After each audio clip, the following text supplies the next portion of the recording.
What's up everybody, Jesse here with another video for my HD comparison video series. Previously, I've taken GameCube and Wii games such as Skyward Sword, The Wind Waker, Super Mario Sunshine, and Metroid Prime, which are native 480p, and did a side-by-side comparison in HD, and even 4K to give everyone an idea of what a possible HD remake could potentially look like. However, with the rumors of a third Pokemon game coming to the Nintendo Switch, I thought it would be interesting to do a test and see what it could look like on the HD console. I'll also be discussing more than just visual improvements. But before we get to that, if you're a fan of these types of videos, please subscribe and comment below letting me not only know what you think of this video, but which games I should do HD or 4K comparisons of in the future. And with all of that out of the way, let's get started. Obviously, the Nintendo Switch won't be running games in 4K, so I'll be saving the 4K Pokemon comparison for a future video. All that I've done here is simply render Pokemon Moon in full 1080p HD, which is likely what the Switch would be displaying Pokemon Stars at when docked.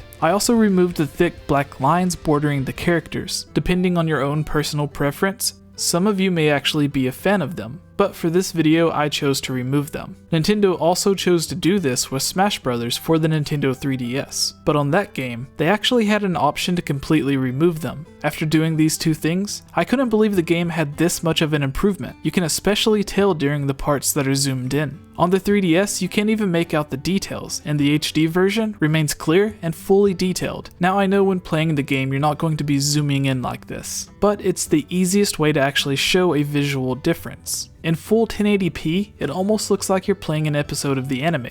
Obviously, in handheld mode it would be in 720p, but either of these would be a huge improvement over the 480p screen of the 3DS. It's also important to know that Pokemon Stars would do much more than simply increase the resolution. It would likely take full advantage of the hardware inside of the Switch, and double the frame rate of 30 frames per second, which occasionally dips to around 20 and sometimes lower on the basic 3DS during intense scenes. Aside from the increase in resolution and frame rate, the Switch would also allow the game to be played in a true 16:9 widescreen aspect ratio. For those that don't know, the 3DS actually has an odd 5:3 screen, which falls somewhere in the middle of the old standard of 4:3 that consoles in the past used, and the new standard of 16:9. This is why you see the black borders on the side of a lot of 3DS gameplay videos when it's in full screen. Nintendo would also likely update most of, if not all of the textures in the game. When we zoom in on something like we did at the beginning of this video, as an example, you can still see some jagged pixels creating the shape of our character's eyes, even while being played in HD, which is completely fine for a game which is meant to be running in 240p and 3D mode.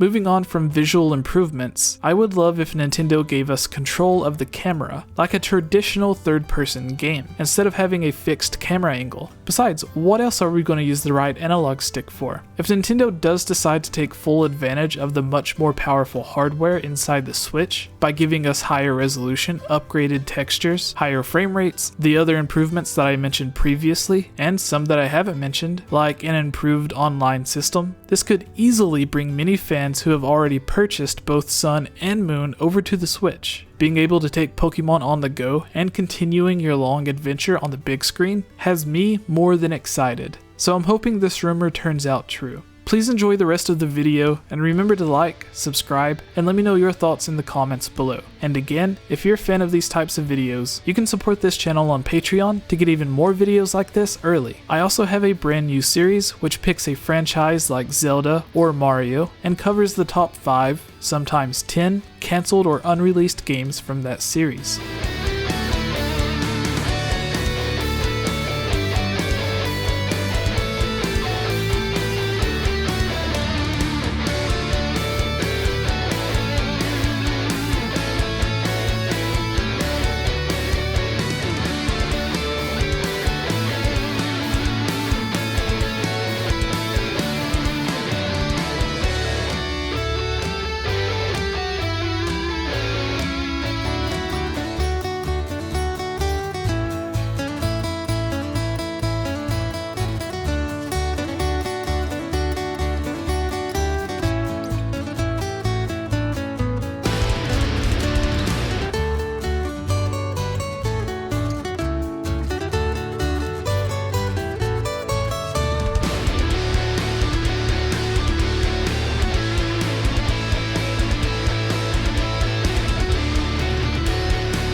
I want to thank you all for watching this video and welcome to the end slate. If you're a fan of these videos, please subscribe and comment below to let me know your thoughts. If you would like to support this channel, please consider supporting on Patreon, where you can watch videos like this early and help me create longer videos like the top 10 best and worst of Ocarina of Time, Breath of the Wild, and the top 5 official Zelda games that have either been cancelled or just went unreleased. Finally, a huge thank you to this month's supporters: George Says Hi, Link Uses the Triforce, Transcendent Sacred Courage, Glenn Cassio, Prey Warrior, Victopedia, Rusty Caulfield, Robert W., Amanda Pina, Lunarium, Chris Gasparin, Harris Priest, Lovable Christie, Key of Time 15, Jerome Major, Daryl Quinnen, Furzin 16, Kadron, Magic Tech Review, and The Itch Network.